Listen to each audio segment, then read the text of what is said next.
বন্ধুরা, আমার আজকে রেসিপি অল্প তেল মশলায় ডালে বড়া দিয়ে পেঁপে আলুর হালকা পাতলা ঝোল। পুরো ভিডিওটা দেখবে। রেসিপিটা ভালো লাগলে একটা লাইক দিয়ে ভিডিওটা দেখে নেবেন। পেঁপে আর আলু নিয়ে নিলাম, সবটা পেঁপে কেটে নেব। পেঁপেটা কেটে নিয়েছি, বড় বড় করে কেটে নিলাম। আলুটাও বড় বড় করে কেটে নিয়েছি। পেঁপে আর আলু ভালো করে ধুয়ে নেব। আলুগুলি একটু ভাপিয়ে নেব। পেঁপেগুলি ভাপ দেব না, কারণ আমি এভাবে রান্না করে নিচ্ছি। তোমরা চাইলে পেঁপে ভাপ দিয়ে নেবে। মটর ডালগুলি ভিজিয়ে রেখে দিয়েছিলাম, মটর ডালগুলি ভিজে গেছে। আরেকবার ধুয়ে নেব। মিক্সির মধ্যে নিয়ে নিচ্ছি। দুটো কাঁচা লঙ্কা দিয়ে দিলাম। ডালটা ভালো করে পেস্ট করে নেব। আলুটাও ভাপানো হয়ে গেছে। ডালটা পেস্ট হয়ে গেছে, বাটির মধ্যে নিয়ে নিলাম। ডালের মধ্যে অল্প কালো জিরে আর অল্প হলুদ লবণ দিয়ে ডালটা ভালো করে মেখে নেব।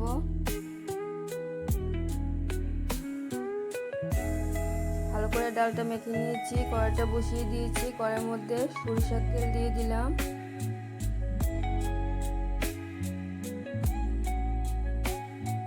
তেলটা ভালো করে গরম হয়ে গেলে ডালের বড়াগুলি বানিয়ে নেব। তোমরা যেরকম সাইজে বড়াগুলি বানিয়ে নিতে চাও সেরকম সাইজে বানিয়ে নেবে।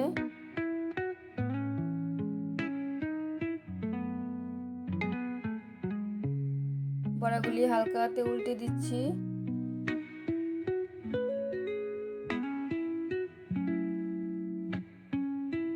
সবগুলি বড়া উল্টে দিয়েছি, ভালো করে ভেজে নেব।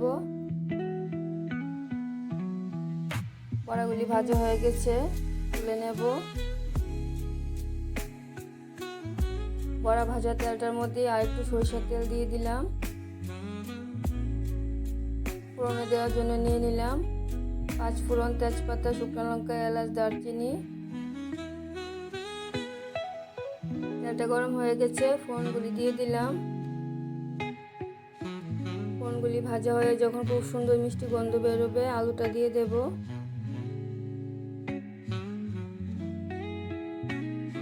আলুগুলি দিয়ে দিলাম। একটা আলু আগেই পড়ে গেছে। আলুর মধ্যে হলুদটা দিয়ে দেব। হলুদটা দিয়ে নাড়িয়ে চাড়িয়ে পেঁপেটা দিয়ে দেব।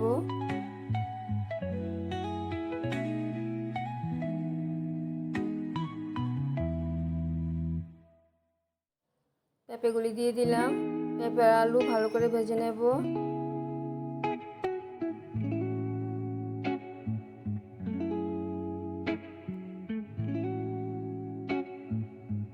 পেঁপে আলু ভাজা হতে হতে আদা নিয়ে নিলাম। আদাটা থেতু করে নেব।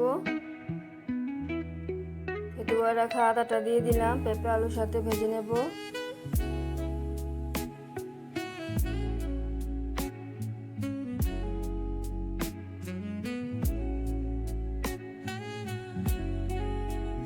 আদাটা পেঁপে আলুর সাথে ভাজা হয়ে গেছে। কাঁচা লঙ্কা দিয়ে দিলাম। তোমরা চাইলে কাঁচা লঙ্কা পেস্ট করে দিয়ে রান্না করে নিতে পারো। অল্প জিরে গুঁড়ো আর ধনে গুঁড়ো নিয়ে নিলাম। আমি এই রেসিপিটার মধ্যে কাশ্মীরি লাল লঙ্কা গুঁড়ো দেবো না। মশলাটা দিয়ে দিলাম। মশলাটা পেঁপে আলুর সাথে ভালো করে মিশিয়ে ভেজে নেব। গ্যাসের আঁচটা মিডিয়ামে রেখে মশলাটা ভেজে নিচ্ছি। মশলাটার মধ্যে অল্প জল দিয়ে দিলাম। জলটা দিয়েছি কারণ মশলাটা ভালো করে ভেজে নিতে হবে।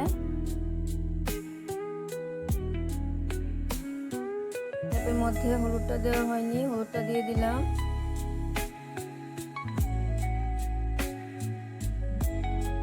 হলুদটা ভালো করে মিশিয়ে নিচ্ছি। মশলাটাও কষানো হয়ে গেছে, কাঁচা গন্ধটা চলে গেছে।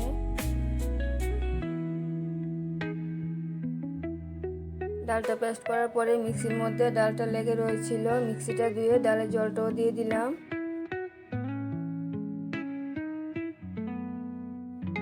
পেঁপে আলুটা আর একটু কষিয়ে নেব।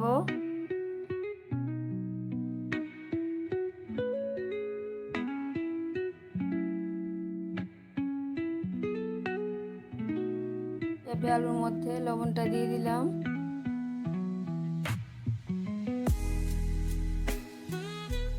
লবণটা দিয়ে একটু নাড়িয়ে চাড়িয়ে ফুটানো গরম জল দিয়ে দেব।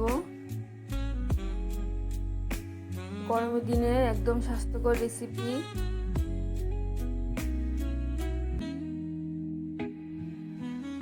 আমার প্রয়োজন অনুযায়ী ঝোলটা দিয়ে দিলাম।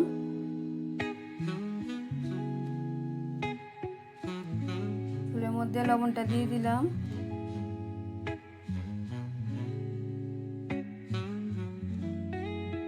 পেঁপে আলু সিদ্ধ হয়ে গেলে বড়াগুলি দিয়ে দেব। আলুটা সিদ্ধ হয়ে গেছে, পেঁপেটা আরেকটু সিদ্ধ হওয়ার বাকি আছে। বড়াগুলি দিয়ে দিলাম। বড়াগুলি সিদ্ধ হতে হতে পেঁপেটা সিদ্ধ হয়ে যাবে। ডালের বড়া দিয়ে পেঁপে আলুর ঝোল রেসিপিটা যদি তোমাদের ভালো লেগে থাকে তাহলে আমার চ্যানেলটাকে সাবস্ক্রাইব করবে, আমার পাশে থাকবে, লাইক কমেন্ট শেয়ার করবে। বড়াগুলি দেওয়ার পরে আরেকটু লবণ প্রয়োজন ছিল, লবণ দিয়ে দিলাম। গরম মশলা গুঁড়োটাও দিয়ে দিলাম। আর টেস্ট বাড়ানোর জন্য সামান্য চিনি দিয়ে দিলাম। দিয়ে দিলাম অল্প পরিমাণে ঘি। গ্যাসটা বন্ধ করে দিয়েছি, ঘিটা দিয়ে আর জাল করব না। রেসিপিটা দারুণ খেতে হয়েছে। রান্নাটা আমার হয়ে গেছে। সবাই ভালো থাকবে।